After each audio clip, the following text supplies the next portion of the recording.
ओम नमः सहेभ्यः।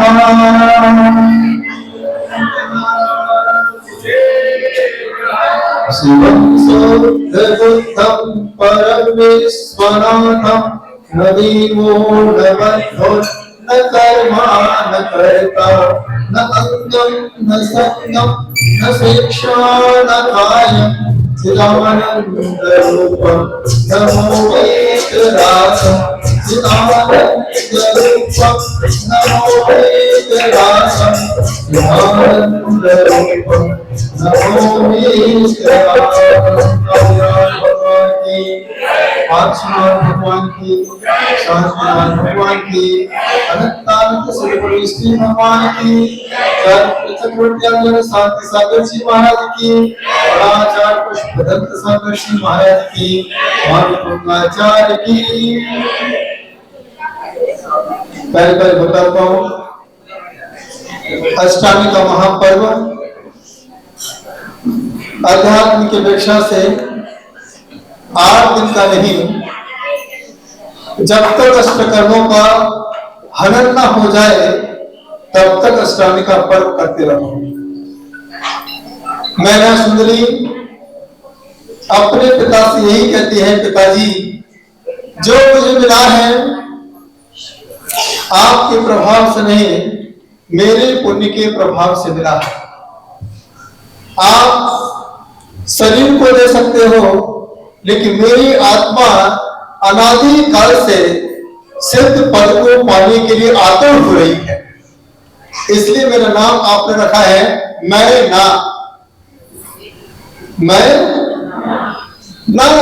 कुछ नहीं हूं, ना मेरा कोई अस्तित्व है, मेरा कोई जीवन नहीं है। मेरा पूरा जीवन भाग्य भरोसे हुआ करता है। पिताजी, पिता को अहंकार पैदा हो गया। पिता ने कहा देखता हूं तेरा भाग्य कब तक साथ देगा। और उसी समय पिता ने आदेश दिया मंत्रियों को, जाओ ऐसे व्यक्ति की खोज की जाए जो किस्मत का मारा हो, जिसका कोई साथ नहीं देता हो, ऐसे व्यक्ति की खोज की जाए। जंगल में निकल जाते हैं सेनापति और देखते हैं एक कुष्ठ रोगी राजा के रूप में 700 कुष्ठियों के साथ बैठ करके मंत्र जाप कर रहा है।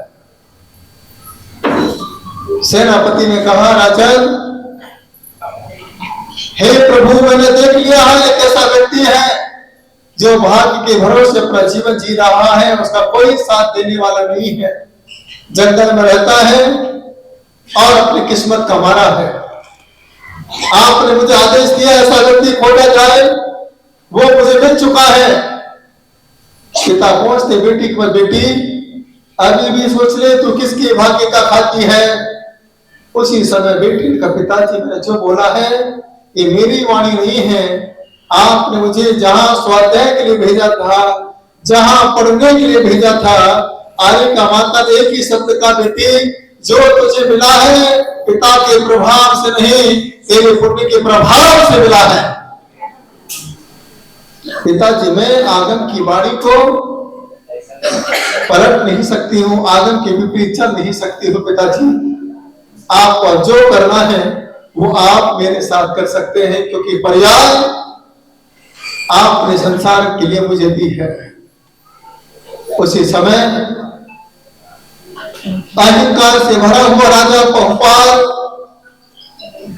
श्रीपाल के साथ 700 बारातियों को साथ लेके आता है। मैना, मैं इसके साथ तुम्हारी शादी करना चाहता हूं, क्या तुम तैयार है? एक ही शब्द मैंने ने कहा, मैं क्या तैयार हूं, मेरी किस्मत में ऐसा पति लिखा होगा, वो भी मुझे स्वीकार है। पहले के समय और आज के समय में बहुत अंतर है। पहले के समय में माता पिता जैसे लड़की पसंद करते थे, जैसा लड़का पसंद करते थे, एक शब्द भी आगे नहीं बोलते थे, क्योंकि पहले के समय पसंद की शादी नहीं, अनुभव से शादी होती थी। पहले के समय चेहरा देख करके शादी नहीं होती थी, पहले के समय चारित्र को देख करके शादी हुआ करती थी। पहले के समय कोई बायोडाटा नहीं बनता था, पहले के समय मंदिर में देखा जाता था मंदिर में लड़का रोज आता है कि नहीं, मंदिर में लड़की रोज आती है कि नहीं। पहले के समय पेपर का बायोडाटा नहीं हुआ करता था, पहले के समय आदिनाथ भगवान के दर्शन का बायोडाटा हुआ करता था। बस मंदिर में दर्शन करते करते लड़के पसंद आ जाते थे, मंदिर में दर्शन करते करते लड़की पसंद आ जाती थी। पहले के समय पढ़ाई नहीं पूछी जाती थी, पहले के समय पूछा जाता बेटी तुझे भक्ता पढ़ाता है क्या। पहले के समय पूछा जाता था बेटी तुझे पूजा करना आती है क्या, बेटी तूने अपने जीवन में कभी आहार दिया है या नहीं दिया है, बेटी तूने शिखर जी की यात्रा की है नहीं की है। ये सारी चीजें पहले पूछी जाती थी। इसके पुण्य के प्रभाव से आज बेटियां मैना सुंदरी बनकर के सीधे चक्रधार में बैठ करके ला दी गई। ये माता पिता के संस्कार है जो आज ये सब आनंद की धर्मपत्नी यहाँ आनंद का लाभ दे रही है। ये पूर्व के माता के संस्कार है, याद रखना। ये संस्कार आज मैंने कहा मैं अरिहंत नगर के बच्चों को देखता हूं, ऐसा लगता है बच्चे जैसे संभाजी नगर के बच्चे नहीं हैं। ऐसा लगता है जैसे अरिहंत नगर में पैदा होते बच्चे अरिहंतों के संतान बन के पैदा हुए।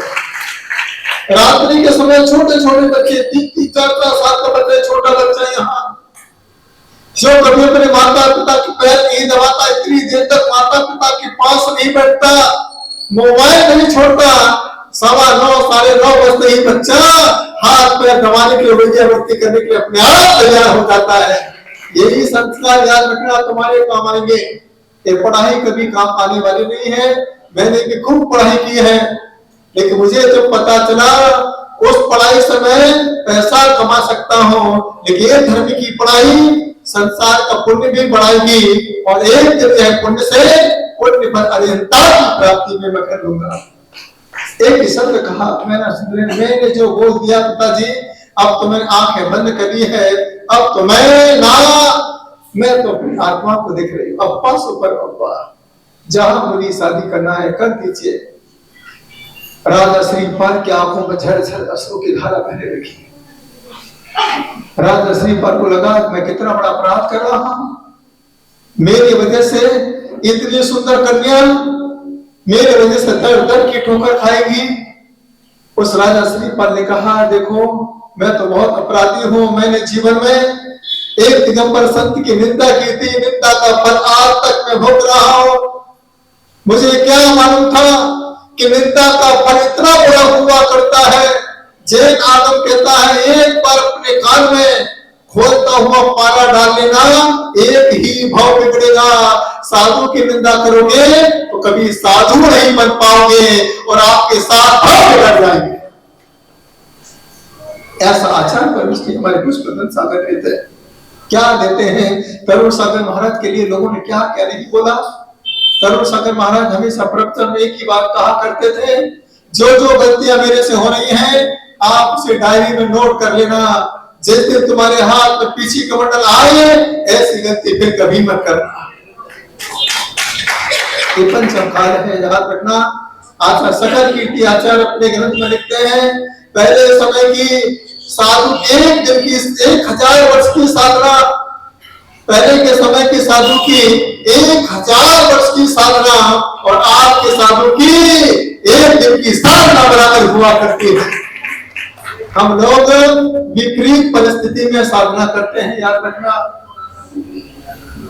फिर भी हम लोग आंखों पर नहीं बोलते हैं, मच्छरों के बीच में रहते हैं, ऐसी जगह पर रहते हैं जहाँ दिन भर संसारी जीवों की आवाज आती है, फिर भी हम अपनी आत्मा का ध्यान करते हैं।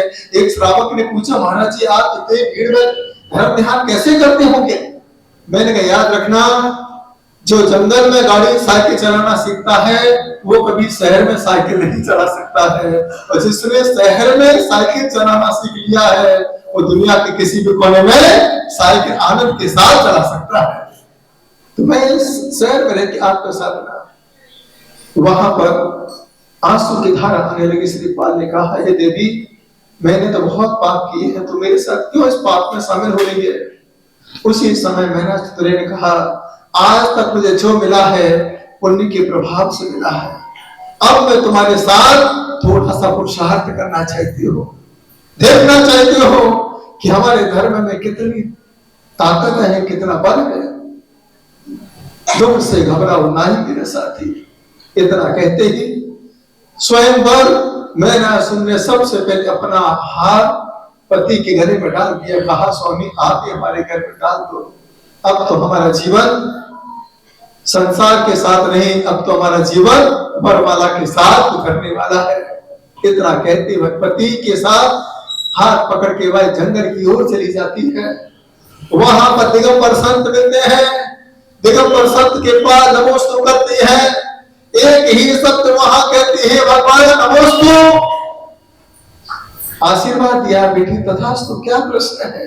भगवान कुछ नहीं चाहती हूँ, मेरे जीवन में सब कुछ है, इतना ही मैं चाहती हूँ भगवान, मैं आज अकेली आई हूँ, अगली बार मैं पति के साथ यहाँ पर आपके दर्शन करने के लिए आऊँ।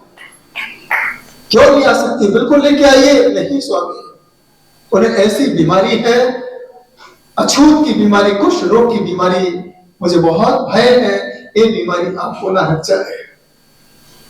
कौन सी बीमारी है? कुष्ठ रोग की बीमारी है। भगवान यही मेरी इच्छा है, आज तक मैं अकेले अकेले मंदिर जाती हूँ, मेरी यही भावना है कि मैं पति के साथ मंदिर के दर्शन कर सकूं, यही मेरी भावना है। हर जगह धार्मिक क्रियाएं जोड़ों के साथ हुआ करती हैं, मैं अकेले अकेले जाया करती हूँ। हे भगवान, आज मुझे ऐसा आशीर्वाद चाहिए कि मैं अपने पति के साथ भगवान का पूजन पाठ कर सकूं, धार्मिक क्रियाएं जोड़े के साथ कर सकूं। उसी समय दिगंबर संत ने एक ही शब्द कहा, मैना अष्टांगी का पर्व आ रही है, मैं तो नहीं आ पाऊंगा। अष्टांगी का पर्व 8 दिन तक जो मंत्र मैं दे रहा हूं 2040 मंत्र है। पहले दिन 8 अर्घ चढ़ाना, सिद्धों को याद करते हुए, हे भगवान आपने अरिहंतों की पूजा क्यों नहीं बताई? उसी समय दिगंबर संत ने एक शब्द का, बेटा अरिहंतों की आराधना देव भी कर सकते हैं, लेकिन देव संयम को प्राप्त नहीं कर सकते हैं। अरिहंतों की पूजा संसारी जीव कर सकता है, लेकिन जो अपने जीवन में संयम को धारण कर लेता है वही संयमी जीव संन्यास के साथ सिद्ध यात्रा कर सकता है। मैना तुम्हारे जीवन में हर काल की सिद्धि हो। आज स्त्री पर्याय तुझे प्राप्त हुई है, इस पूजन पाठ करते करते स्त्री पर्याय का विच्छेदन हो, अगले भाव में संयम के साथ सिद्ध गति की यात्रा हो। इसी भावना के साथ मैंने आपको सिद्ध चक्र विधान की आराधना के 2040 अर्घ आपको चढ़ाना है। पहले दिन में ना 8 अर्घ चढ़ाना सिद्धों का नाम लेके, दूसरे दिन 16 अर्घ चढ़ाना सिद्धों के गुणों का रखते हुए, इसके बाद 32 अर्घ चढ़ाना, इसके बाद 64 दिन के 64 अर्घ चढ़ाना, इसके बाद जो जीवन में कर्म हुए हैं, गलती हुई है, उसके प्रायश्चित के लिए 128 अर्घ चढ़ाना। हमारे आगम में प्रायश्चित भी है, जो गलती है यहाँ सजा नहीं है, यहाँ पर क्या है? प्रायश्चित। 128 अर्घ के बाद कर्म दहन विधान के 256 अर्घ चढ़ाना, इसके बाद पंच परमेष्टि की 512 अर्घ चढ़ाना। और मैना तुम्हारे पति का अपयश फैल रहा है, इतनी बड़ी राजा की परिवार का बेटा आज दर दर की ठोकर खा रहा है। मुनि की वचन कभी झूठ नहीं होते हैं, झूठ ना हो मुनि के मैना। जैसे मैंने HMD के लिए कहा, लोगों ने खूब कहा महाराज जी वहां क्यों जा रहे हो? मैंने कहा ये मेरी भावना है, मैं ये भक्तावर की साधना करता हूँ, 2 दिन के अंदर HMD का फैसला आपके जैन समाज के सामने होगा। ऐसा करिए चैलेंज सब शिखर को लेके था। मैं मुंबई में था, मैं मेट्रो सिनेमा के सामने आधा घंटे बैठ गया, सारे पुलिस मीडिया सब आके बैठ गया। उसने कहा बाबा उठ जाइए, जब तक हमारे भगवान का तीर्थ सुरक्षित नहीं होगा मेरा जीना किस काम का है? तो मैं दिगंबर साधु किसके लिए बनाऊं? यदि कोई माता पिता बनता है अपने बच्चों की रखवाली के लिए बनता है। यदि मैं संत बनता हूँ, आत्मा की साधना के साथ जैन समाज की सुरक्षा के लिए साधना करता हूं। जो काम आचार्य जी ने किया, वो तो जेल के अंदर भी आत्मा का कल्याण करके सिद्ध को जा सकते थे, लेकिन उन्होंने भक्ता में क्यों लिखा? सिर्फ पंचम काल के भक्त कहीं मिथ्यात्व में ना चले जाए, गलत रास्ते पे ना चले जाए, लोगों का लेकिन कुछ नहीं होता सिद्ध संविधान से, सब बेकार की बातें हैं। लेकिन आज पूरे भारत देश के कोने कोने में अष्टांगी का पर्व सिद्ध की आराधना की जाती है और 512 जब अर्घ चढ़ाए जाते हैं, पंच परमिष्टि की यात्रा 1024 अर्घ। मैं आपसे कहना चाहता हूं, जीवन में कुछ पर करना, 6 महीने तक जल सहस्त्र नाम मंत्र का जाप करना। लोग कहते हैं पुष्पदंत सागर जी का साधु आज इतने आगे क्यों है? प्रवचन सभी करते हैं, साधना सभी करते हैं, सामायिक सभी करते हैं, स्वाध्याय सभी करते हैं, लेकिन हमारे गुरुजी मुझे कुछ विशेष साधना देते हैं। उसी विशेष साधना से आत्म साधना करता हूँ, ध्यान चिंतन मनन करता हूँ, क्योंकि मुझे मालूम है यदि कोई बेटा पिता का नाम लेता है तो कहीं से तो उसे उधार सामान मिल जाता है। देता है कि नहीं बोलो? आपके साथ यदि बेटा मॉल में घूमने जाए, 1 पैसा उसके पॉकेट में नहीं है, लेकिन जहां जहां उसको सामान पसंद आता है उठा उठा के रखता है। दुकानदार मना क्यों नहीं करता है? क्यों? बेटा किसके साथ है? मां के साथ है, इसलिए दुकानदार उसे मना नहीं करता है। उसी प्रकार से मैंने सोचा कि यदि मैं मंत्रों के साथ रहूंगा, आदिनाथ भगवान के साथ रहूंगा, 24 तीर्थंकर के साथ रहूंगा, तो कोई जैन समाज मुझे मना नहीं कर सकती है। मेरे मन का सारा काम अपने आप करती है, ये सब काम मेरे मन का हो जाता है। आज विधान के लिए महीने महीने भर तैयारी करना पड़ती है। अष्टांगी का पर्व ऐसे नहीं होता है, तैयारियां करना पड़ती है, पंडित को करना पड़ता है, कहां से सामग्री आएगी, इंद्र कैसे बनेगा, ये आदिनाथ भगवान का चमत्कार है। एक ही दिन में सारे इंद्र अपने आप तैयार हो गए। कुछ लोग हमारे सामने हैं और कुछ लोग हमारे एलईडी के सामने हैं। आज पिता के साथ पूजन किसी प्रकार की कोई आकुलता नहीं है कि मैं भगवान के सामने नहीं हूं। आज उनको लग रहा नहीं, आज हम साक्षात आदिनाथ भगवान के दरबार में बैठ कर पूजन करें। नाम मंडल का बहुत बड़ा चमत्कार है। 1024 अर्घ, ये जो सामग्री आप देख रहे हैं, छुड़क जी, इलायची और ये सामान जो रखा हुआ है, मंत्रोच्चारण कर रहे हैं। मेरी यही भावना है, काम ऐसा करो। समझ गए क्या? महावीर जी करते रहते, हमारे ये दोनों महावीर हैं, इधर ठोले हैं, इधर दोनों एक दूसरे को ताली में लगे रहते हैं। आज वो सफलता प्राप्त हुई अचेंडी की, क्योंकि वहां महावीर बैठे हैं। याद रखना, वो वीर नहीं, वो महावीर हैं। वो पराजित कैसे हो सकते हैं? सोचो।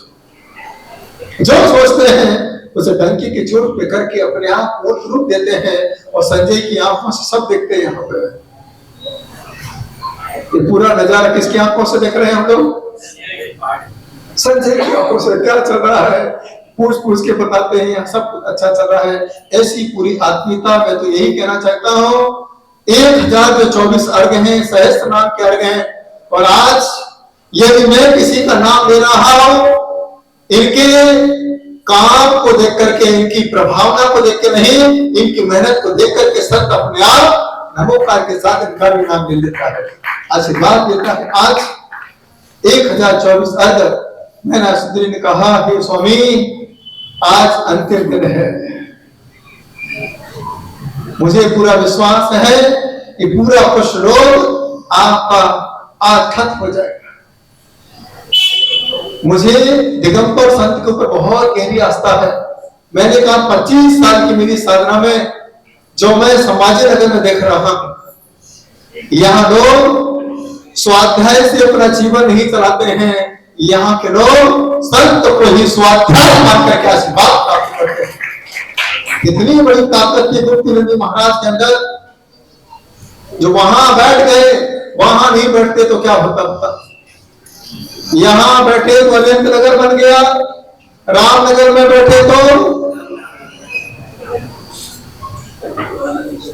बालाजी नगर में बैठे तो एक एक जगह पर बैठ गए तो वहां पर मंदिर बन के तैयार हो गया। एचएमडी में बैठे तो वहां साक्षात बिल्कुल सुरक्षित हो गए। आज भी संतों की साधना में बहुत बड़ी ताकत है। देखिए, मैं तो साधना करता हूं, यही विश्वास रखता हूं कि मेरे धर्म के अंदर बहुत बड़ी ताकत है। बस मेरा एक ही सपना है जो कई सालों से सोच रहा हूं। आज हिंदू धर्म के लिए लोग जब गीता पे हाथ रख के कसम खाते, जैन समाज, तो बड़ा दुख होता है कि आज जैन ग्रंथ कहां चले गए। अनादि अनिधन ऐसा जैन धर्म, आज हमें गीता पे हाथ रख के कसम खाना पड़ रही है। आज हमें दूसरे धर्म के पास जाना पड़ रहा है। आज जब परेशान होते हैं तो हम मिथ्यात्व के चक्कर लगाते हैं। बस मेरा एक ही सपना है, जिस प्रकार से आज भगवत गीता का प्रचार सारी दुनिया के कोने कोने में होता है, ऐसे हमारे पूरे देश के अंदर जैन धर्म के भक्तों की प्रभाव होना चाहिए।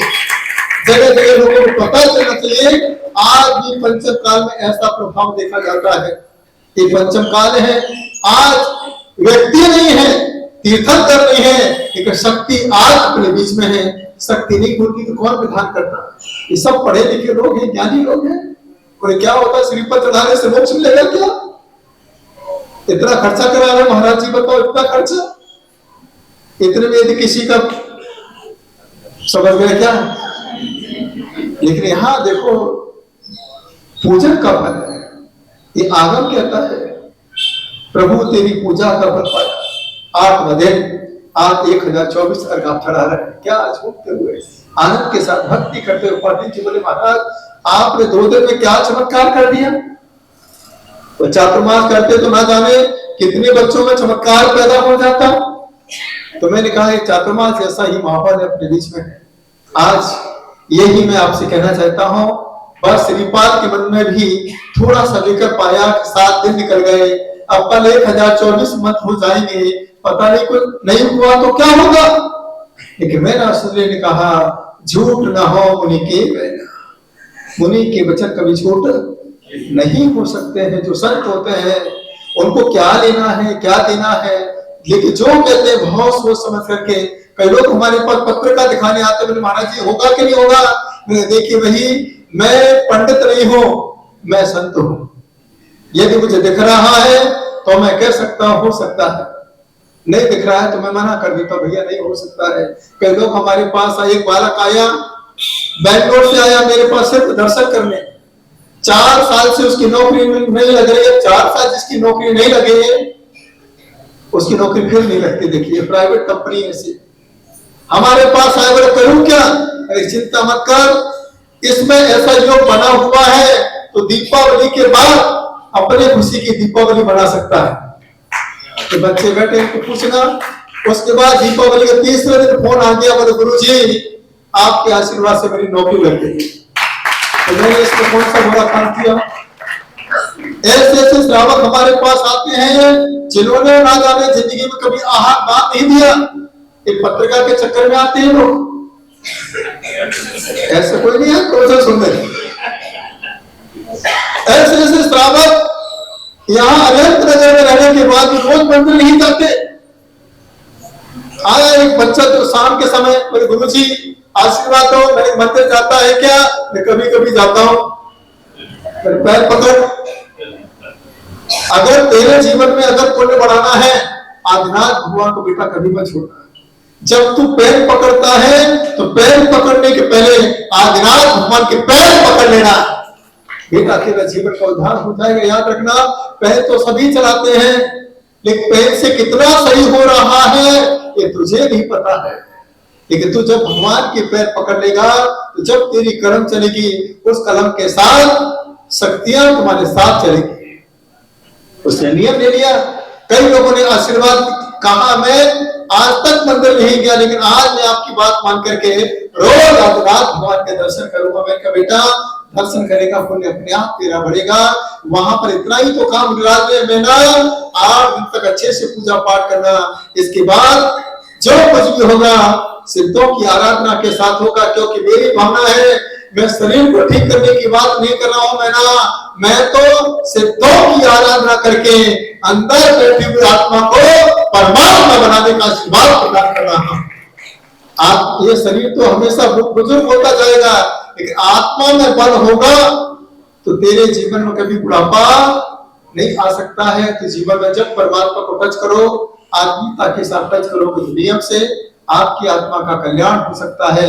अलियंत का चित्र देखता है, श्रावक और सिद्धों का चरित्र देखा जाता है। तो चरित्र सामने नहीं दिखता है, चित्र दिखता है।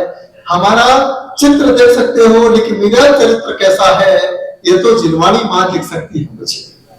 बेटा कैसा है वो कौन बता सकता है? पिता की मां। क्यों भाई? बेटा कैसा है ये तो मां बता सकती है, ये संत कैसा है ये जिनवाणी मां बता सकती है। बेटा कैसा है, इतना पुण्य आप सभी के बीच में है। और 8वां दिन 1024 अर्घ चढ़ाने के बाद मैना सुंदरी ने कैसे पति को ठीक किया, कल आप कैसे ठीक होंगे। कल अंतिम दिन आपके बीच में सुबह जयमाला के साथ जो गंधोदक होगा, किस प्रकार से आप उसको छिड़कते हुए ऐसी भावना पाओगे, हे भगवान कुष्ठ रोग तो नहीं है लेकिन मानसिक कष्ट बहुत रोग है। शारीरिक कष्टों को छोटा मोटा देखो, आज हमारे महावीर जी की धर्मपत्नी बैठी है जो कभी बैठ नहीं पाती थी। बोले महाराज क्या बताओ, मेरी पत्नी कब पूजा में बैठेगी। चातुर्मास में मैंने इतनी सेवा की लेकिन पत्नी को अभी तक मैं पंडा में नहीं देख पाया, आती है चली जाती है। ऐसा आशीर्वाद दो कि सिद्धों की आराधना में मैं हमेशा इधर उधर रहूं, मेरी पत्नी विधान में बैठ के पूरा लाभ ले। आज वो चमत्कार, आज के सामने धर्मपत्नी क्या पूजा पाठ कर रही है, वो नीचे बैठे हैं, पत्नी को थोड़ा ऊपर उठा रखा है, देवी तो थोड़ी और ऊपर बैठ जा। ऐसा पुण्य जागृत हुआ है तो कल का दिन आप सभी के बीच में है, तो पूरी आत्मीयता के साथ आप आराधना करें। देखिए एक माँ ने भी अपने बेटे को बैठाया है, यहाँ देखो रितेश बैठा है, बेटे ने कहा मेरा बेटा भी बैठे, वंश को भी बैठा दिया। देखिए आज ऐसा परिवार अपने बीच में, इनको आशीर्वाद देता हूँ। आज जीवन में सब कुछ छोड़ देना, धर्म कभी मत छोड़ो। धर्म से बड़ा कोई साथी नहीं है संसार में। जैसे मैंने सुंदरी को पिता ने छोड़ दिया, श्रीपाल को माता पिता ने छोड़ दिया, लेकिन मैंने सुंदरी श्रीपाल ने कभी धर्म को नहीं छोड़ा। तो मैं भी आपसे यही कहना चाहता हूँ, 2 तारीख, कौन सी तारीख, चलोगे मेरे साथ? 2 बातें करेंगे, 2 नंबर की गाड़ी से चलेंगे।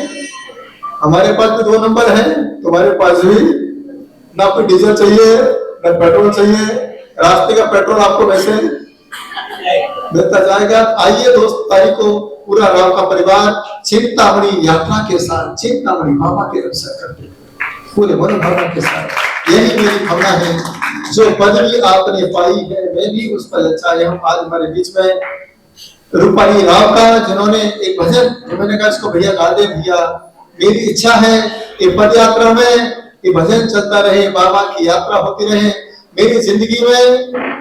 आज मैं संभाजी नगर में आया हूँ, ये सफलता यदि मुझे नहीं मिली है, इस सफलता का सबसे बड़ा राज चिंतामणि पार्षनाथ हुआ करते। तो मैं नमस्कार करते जा रहा हूँ, भगवान मैं पीछे परिवर्तन बाद में करूंगा, पहले जो मुझे आपने दिया है बस मुझे आपका आशीर्वाद चाहिए। इसी भावना के साथ आपके बीच में यात्रा 2 तारीख को हमारे महावीर जी करें, 9 तारीख का इशारा कर दीजिए। आप चाहते हो 9 तारीख को पीछे परिवर्तन करो, हाथ खड़े करके बता दो कौन चाहता है 9 तारीख को पीछे परिवर्तन करो। हाँ ठीक है भैया। देखिए क्योंकि जीवन में 2 परिवर्तन होते हैं, एक होता है कलश स्थापना, एक होती है कलश स्थापना जिसमें लक्ष्मी की स्थापना होती है, एक होती है कलश स्थापना जिसमें लक्ष्मी की स्थापना होती है, और एक होता है पीछी परिवर्तन जिसमें संत के साधन सरस्वती की स्थापना होती है। तो सरस्वती अब 9 तारीख को कहाँ किसके घर ये जाएगी, ये तो 9 तारीख को आपके बीच में रहेगा। तो आप सभी के लिए मेरा यही आशीर्वाद है, हाथ ऊपर कर, हे भगवान, हे त्रिलोकीनाथ, हे दीनानाथ, हे आदिनाथ प्रभु जी, आज हम सभी आपके चरणों में, अरिहंतों के दरबार में सिद्धों की आराधना 1024 के 400 अर्घ्य के साथ आगे 524 अर्घ्य के साथ पूर्ण करना चाहते हैं। हे दिव्य शक्तियां, हम सभी पूरे 600 अर्घ्य समर्पित करके अपने जीवन में इस नाम को आगे बढ़ा सके। हम जय जिनेंद्र बोलते हुए अपनी आत्मा को जयवंत बना सके। नमो सुशासन, नमो सुशासन, नमो सुशासन। आगे बढ़ सके तो सभी के लिए मेरा यही आशीर्वाद है ना। एक बात और कहूंगा आपसे, अभी बैठे बैठे बात चल रही थी त्यागी भवन को लेकर के। त्यागी